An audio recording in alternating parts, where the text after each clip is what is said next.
कौन सोच सकता था कि बचपन में घर घर जाकर अनाज मांगने वाला लड़का जो 10वीं कक्षा में फेल हो गया था, जिसके पास खुद एक रुपया नहीं था, वह आज 50 करोड़ की कंपनी का मालिक है और उनकी कंपनी की वजह से हजारों लोगों के घर का चूल्हा जलता है। घनघोर गरीबी से निकलकर आज अपना करोड़ों का साम्राज्य स्थापित करने वाले इस शख्स की जिंदगी की कहानी आज की युवा पीढ़ी के लिए प्रेरणा स्रोत रहेगी।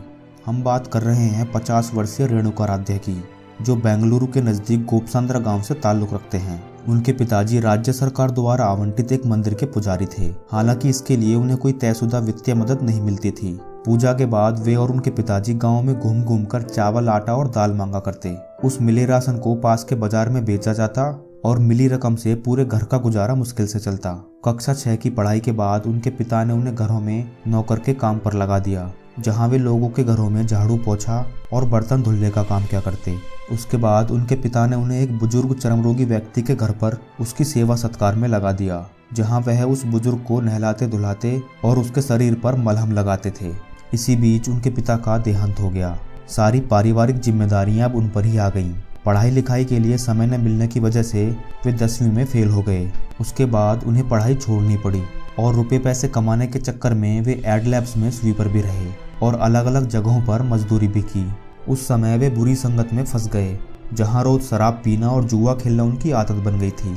लेकिन किसी तरह उन्होंने ये सब छोड़कर शादी करने का फैसला किया। 20 साल की उम्र में उन्होंने शादी की। शादी के कुछ समय बाद ही उनकी पत्नी को भी मजबूरन किसी कंपनी में हेल्परी का काम करना पड़ा। जिंदगी की इस मुसीबतों भरी राह में उन्हें न जाने कैसे कैसे काम करने पड़े, जैसे प्लास्टिक बनाने के कारखाने में और श्याम सुंदर ट्रेडिंग कंपनी में एक मजदूर की हैसियत से, सिर्फ 600 रुपए के लिए एक सिक्योरिटी गार्ड के रूप में और सिर्फ 15 रुपए प्रति पेड़ के लिए नारियल के पेड़ पर चढ़ने वाले एक माली के रूप में। लेकिन उनकी कुछ बेहतर कर गुजरने की ललक ने कभी उनका साथ नहीं छोड़ा और इसलिए उन्होंने कई बार खुद का काम करने का भी सोचा और किसी तरह 30,000 रुपए जोड़े और बैग, फ्रिज और सूटकेस के कवर बेचने का काम शुरू किया। उनकी पत्नी सिलाई करती और वे बाजार जाकर सामान बेचते, लेकिन उनका ये काम नहीं चल पाया और सारा पैसा डूब गया। वो कहते हैं ना कि जब तक असफलता के कांटे पैरों में नहीं चुभते तब तक सफलता के फूल खिल ही नहीं सकते। इसलिए व्यक्ति असफल होने पर नहीं हारता, बल्कि हारता तो तब है जब वह सफलता को प्राप्त करने के लिए प्रयास करना ही बंद कर देता है। अधिकांश लोग असफल होने पर स्वयं को निराशावादी बना लेते हैं, लेकिन जो व्यक्ति अंधेरे पथ में भी स्वयं दीपक बनकर अपनी राह तलाश लेता है, वास्तव में वही इंसान सफल और कर्मठ है। रेणुका के जीवन ने तब जाकर करवट ली जब उन्होंने सब कुछ छोड़कर एक ड्राइवर बनने का फैसला किया। लेकिन उनके पास ड्राइवरी सीखने के भी पैसे नहीं थे। अपनी शादी की अंगूठी गिरवी रखकर उन्होंने ड्राइविंग लाइसेंस प्राप्त किया। उसके बाद उन्हें ड्राइवर का जॉब मिला, लेकिन किस्मत उनके हाथों से एक एक्सीडेंट हो गया और उन्हें नौकरी से निकाल दिया गया। उसके बाद उन्होंने हॉस्पिटल में डेड बॉडी के ट्रांसपोर्टेशन का काम 4 साल तक किया, लेकिन पैसे कम मिलने की वजह से उन्होंने दूसरी कंपनी में काम करने का सोचा, जहां विदेशी पर्यटकों को टूर पर ले जाना होता। विदेशी पर्यटक इन्हें डॉलर में टिप भी देते। रेणुका इन पैसों को जमा करने लगे और इन्हीं जमा पैसों और पत्नी के पीएफ से 2001 में एक पुरानी इंडिका कार खरीदी और फिर उसकी कमाई से 1.5 साल के भीतर ही दूसरी गाड़ी खरीद ली। धीरे धीरे 2006 तक उनके पास 5 गाड़ियां हो चुकी थी और खुद की सिटी सफारी नाम से कंपनी भी शुरू कर ली। लेकिन कुछ बड़ा करने की चाहत अभी पूरी कहाँ हुई थी। कहते हैं ना कि किस्मत भी हिम्मत वालों का ही साथ देती है।